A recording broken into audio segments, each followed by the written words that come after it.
આપણી સાથે રમેશભાઈ ચૌધરી જોડાયા છે. રમેશભાઈ, મહામંથન મંતવ્ય ન્યૂઝથી નીલમ વાત કરું છું.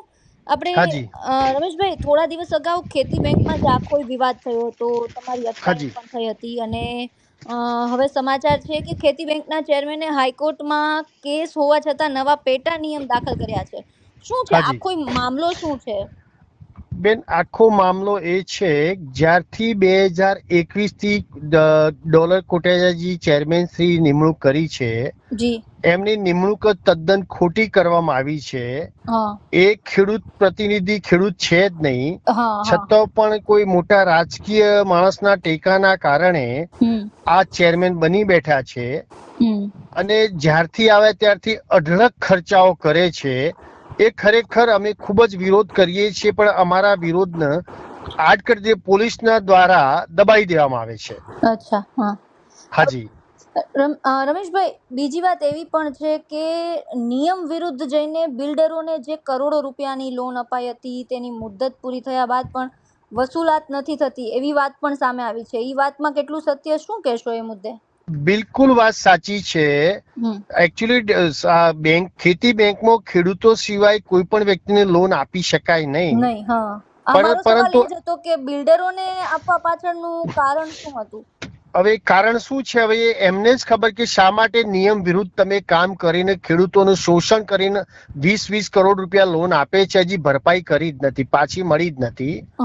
એટલે એમાં એકચ્યુઅલી બેન શું છે, એક અઠવાડિયાથી આ પ્રશ્ન ચાલે છે, પણ આ બાબતમાં હજી સુધી ગુજરાત સરકારે કોઈ સ્ટેપ લીધું નથી આ અગેન્સ્ટમાં. અચ્છા, આ ખરેખર ગુજરાત સરકાર આવું કેમ કરે છે ને એવા લોકોને કેમ પ્રોત્સાહિત કરે છે, એ કઈ સમજણ નથી પડતી એમને. રમેશભાઈ, બીજી એક એવી વાત પણ છે કે રજિસ્ટ્રારે કંઈક આ જે પેટા નિયમ છે એ નામંજૂર કર્યા હોય તેવી પણ એક વાત છે. તો એ વાત કેટલી સાચી, અને જો સાચી હોય તો તેની પાછળનું કારણ જણાવી શકાય? રજિસ્ટ્રારે જયારે મીટિંગમાં ચર્ચા થઈ, સચિવશ્રીએ પણ અમારી અરજીને માન્ય રાખી, પછી એ કોર્ટમાં ગયા, પણ પોલિટિકલી દબાણ હોવાના કારણે આ બધું ખોટું થઈ રહ્યું છે.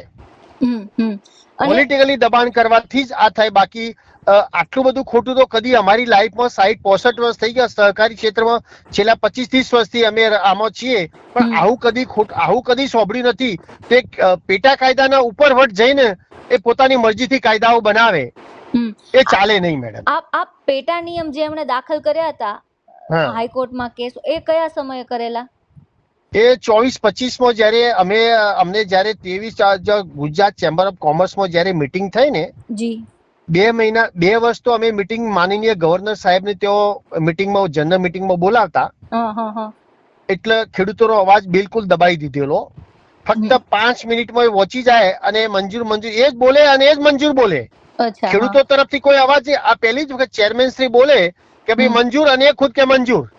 ખેડૂતો તરફથી કોઈ, પહેલી મીટિંગમાં ગવર્નર સાહેબ આવ્યા, બીજી મીટિંગમાં ગવર્નર સાહેબ આવ્યા, ત્રીજી મીટિંગમાં અમને ખબર પડી કે ભાઈ આટલો બધો ખોટો બેફામ ખર્ચા થઈ રહ્યા છે, તો આ તો ખેડૂત હોઈ શકે જ નહીં. ખેડૂત તો થોડું સમજી વિચારીને કામ કરે બેન, આટલો અઢળક ખર્ચો કરી જ ના શકે.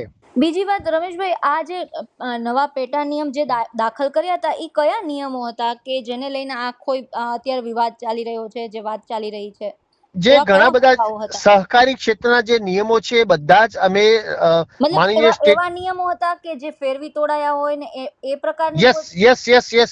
જે જ્યારથી આ રજિસ્ટ્રારે બંધારણ, જે અમારી ખેતી બેંકનું બંધારણ કરેલું છે ને, એના પછી આ પહેલી જ વખત આવા ચેરમેન આવ્યા છે, તે પોતાની મન મરજીથી પેટા નિયમો બદલી નાખે છે. મીટિંગમાં ચર્ચા નહીં કરવાની, પાછળથી નિયમો બદલી નાખવાના, ડિરેક્ટરોની સહીઓ કરાવી લેવાની. ડિરેક્ટર પણ કોઈ શબ્દ બોલી શકતા નથી. આ તો ખરેખર એટલો બધો મિસયુઝ ઓફ પાવર, ખૂબ જ મિસયુઝ ઓફ પાવર થઈ રહ્યો છે. એમાં આફ્ટર ઓલ તો ગામડાના ખેડૂતોનું નુકસાન ભયંકર થઈ રહ્યું છે. રમેશભાઈ, એવું લાગે છે કે ચેરમેને પોતાનું પદ યથાવત રાખવા માટે આ નિયમો અંધારામાં રાખીને કર્યા હોય એવું લાગે છે? બિલકુલ 100% વાત સાચી છે મેડમ. અને એમના ચેરમેન ઉપરથી કોઈ મોટા માથાનો આશીર્વાદ હોય તો જ થઈ શકે, બાકી કશું થઈ શકે નહીં બેન. હકીકત આ છે. બીજું કે આવનારા સમયમાં શું લાગે છે, પદ ઉપર અત્યારના તો યથાવત છે, તો શું કઈ પ્રકારની પ્રક્રિયા થઈ શકે છે? હવે અમે તો વધુ ને વધુ મુખ્યમંત્રી શ્રી સહકાર મંત્રી શ્રી રજૂઆત કરી શકીએ કે આ ખોટું થઈ રહ્યું છે, અમે તમને ધ્યાન પર આપ્યું છે તો તમે આમાં કોઈ એક્શન લો. બાકી જો આવું ને આવું લાંબો સમય ચાલશે મેડમ તો મને નથી લાગતું આ ખેતી બેંક ટોટલી બંધ થઈ જશે. રમેશભાઈ, આગામી શું કાર્યવાહી તમારા તરફથી, જે ખેતી બેંકના જે અન્ય જે આગેવાનો છે તેના તરફથી શું કાર્યવાહી કરવાની છે? હવે અમે આગેવાનો વધુ ને વધુ માનનીય મુખ્યમંત્રી શ્રી, સહકાર મંત્રી શ્રી, હવે ઈચ્છા છે એવી રીતે છેવટે અમે અમારા જે કેન્દ્ર સરકારના અમિતભાઈ શાહ સાહેબ છે એમને રજૂઆત કરીશું કે પછી ગુજરાતના અમારા વડાપ્રધાન છે નરેન્દ્રભાઈ મોદી સાહેબને પણ રજૂઆત કરવાની અમારી ફરજ પડશે જ કે આટલા હદે તો જઈ શકાય જ નહીં. બિલકુલ બિલકુલ રમેશભાઈ, અમારી સાથે જોડાયા, તમામ વિગતો આપી તે બદલ આપનો ખૂબ ખૂબ આભાર. Thank you very much. Thank you. Okay.